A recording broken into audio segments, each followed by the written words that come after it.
쩐업주부예요. 오늘은 맞벌이 2인 가구의 1년 생활비, 신혼 초에 종잣돈을 열심히 모으던 시절에 한 달 평균 생활비를 낱낱이 항목별로 공개해 보도록 하겠습니다. 우선 저희는 초절약파는 아니고요. 오늘 말씀드릴 내용은 보험료, 폰비, 관리비 같은 고정 생활비 부분이 아니라 변동 생활비 부분이에요. 저희 집 변동 생활비의 특이한 점은 3무, 3개가 없다는 건데요. 차가 없었기 때문에 차량 유지비가 없었고요. 부부 용돈, 그리고 둘 다 술, 담배를 하지 않기 때문에 술, 담배 비용, 이 3가지가 없었어요. 그러면 바로 지출이 많았던 항목 순으로 말씀드려 볼게요. 첫 번째는 식비인데요. 한 달 평균 41만 8,718원을 썼어요. 40만 원 초반대인데요.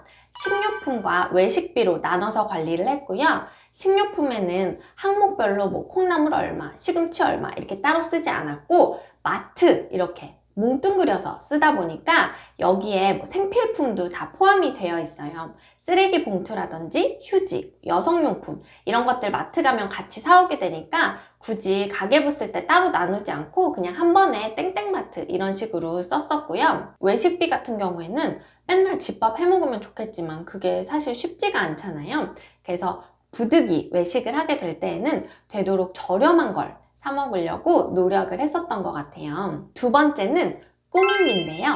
14만 7,218원이 나왔어요. 대략 15만 원 정도 되는데요. 크게 의류비랑 뷰티로 나눠서 관리를 했어요. 의류비는 옷이라든지 세탁비용 이런 것까지 포함이고요. 뷰티는 남편이 미용실 간다든지 기타 화장품 비용이에요. 의류비 같은 경우에는 1년을 통틀어서 100만 원 정도가 나왔으니까 정말 되도록 안 사입고 살았었는데요. 이게 가능했던 이유가 아직 결혼 2년 차다 보니까 연애할 때 그리고 더 그 전에 입었던 옷들이 아직은 그렇게 너무 유행 지나지 않고 좀 입을만 했었어요. 그래서 그런 것들로 돌려가면서 버텼던 것 같고요. 겨울 외투도 10만 원 넘어가는 외투는 안 샀었고 백화점에서는 서 있는 옷은 절대 안 샀었어요. 항상 누워있는 옷들이나 아니면 아울렛 이런 데 가서 옷을 샀던 것 같아요. 그리고 뷰티에서 화장품 관련된 비용을 많이 아낄 수 있었던 게 이게 불행인지 다행인지 모르겠는데 제가 화장을 그렇게 잘하는 편이 아니에요. 그러다 보니까 엄청 관심이 많은 것도 아니고 그래서 딱 기본적인 것만 하다 보니까 기초 화장품은 그때그때 떨어지면 사야 되지만 나머지 색조 화장품 같은 경우에는 여러 개를 이렇게 쓰고 관심 있고 이런 편이 아니었어요. 지금도 재작년에 산 립스틱 딱 2개 돌려가면서 쓰고 있거든요. 그러다 보니까 어느 정도 좀 아낄 수 있었던 것 같아요. 세 번째는 남편 점심인데요. 지금은 남편이 점심값에 따로 돈이 들지 않는데 이때는 개인 돈으로 점심을 먹었어야 됐어요. 그래서 그 비용이 89,692원이 나왔어요. 근데 지금 보니까 너무 짠하더라고요. 이게 대략 9만 원으로 쳐도 20일 기준으로 하면 한 끼에 4,500원 정도거든요. 그래도 직장인은 제일 낙이 맛있는 점심 먹고 이런 거잖아요. 근데 돈을 열심히 모아보겠다고 몇 끼니 이렇게 아껴서 점심 먹고 이러면서 얼마나 고생했을까 생각하니까 조금 짠한 마음이 들더라고요. 네 번째는 의료비인데요.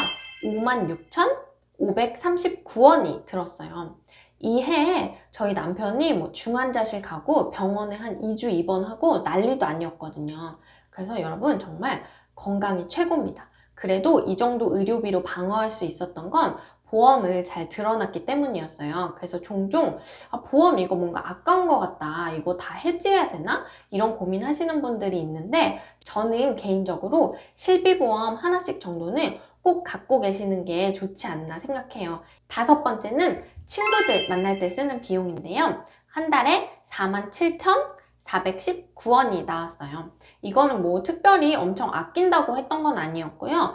저나 남편이나 둘 다 약간 집순이 집돌이여가지고 밖에서 으쌰으쌰 모이고 이런 걸 엄청 좋아하는 편은 아니에요. 그래서 그냥 적정한 금액이 나왔던 것 같고요. 여섯 번째는 택시 비용인데요. 37,175원이 나왔어요. 택시비는 매달 비슷한 비용을 사용했다기보다 여름이나 겨울 이렇게 계절적으로 좀 힘들 때 좀 많이 탔었고, 나머지 날씨가 좋은 계절들에는 되도록 대중교통을 활용하고 이런 식으로 했었어요.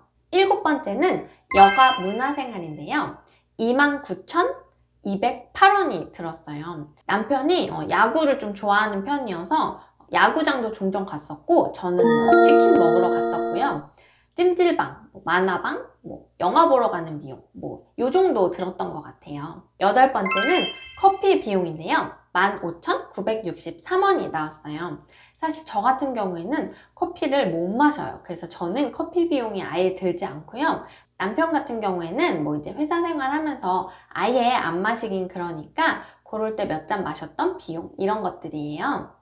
이렇게 총 8가지의 비용을 다 합해보면 한 달에 대략 84만 원이 나오고요. 1년이면 1,000만 원 정도의 생활비를 썼던 것 같아요. 이렇게 생활비를 관리할 때 저는 특별하게 제한이나 기준을 두진 않았어요. 식비는 얼마, 의류비는 얼마, 이렇게 매달 선을 정해두면 저 같은 경우에는 스타일이 굉장히 막 이렇게 스트레스를 많이 받는 성격이에요. 그걸 못 지켰을 경우에. 그래서 그냥 일주일에 한 번씩 가계부 보면서 이번 달에는 이 항목이 조금 많이 썼다. 그러면 그 다음 주에는 조금 더 관리를 하고, 이런 식으로 한 달의 생활비, 또 1년의 생활비를 맞춰갔던 것 같아요. 그리고 종잣돈 모으실 때 가계부 꼭 써야 되나? 귀찮은데? 막 이렇게 좀 고민하시는 분들이 있는데, 저는 개인적으로 꼭 종잣돈 모으는 과정을 기록으로 남기시는 걸 추천드리고 싶어요.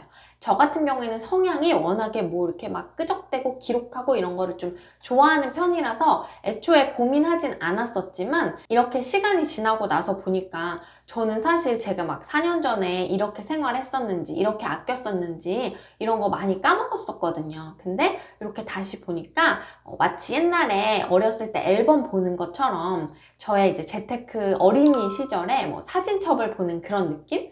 그런 느낌으로 이렇게 내가 아꼈었구나 막 이러면서 스스로한테 다시 동기부여도 되고, 이런 점들이 굉장히 좋은 것 같아요. 그래서 또 점점 이제 절약 정신이나 짠테크 정신 이런 게 좀 해이해지고 이럴 때도 다른 사람 이런 거 비교할 필요 전혀 없이 나 스스로의 내 과거의 기록이 나한테 가장 좋은 동기부여제가 되니까 꼭 기록으로 남겨보시는 걸 추천드리고 싶고요.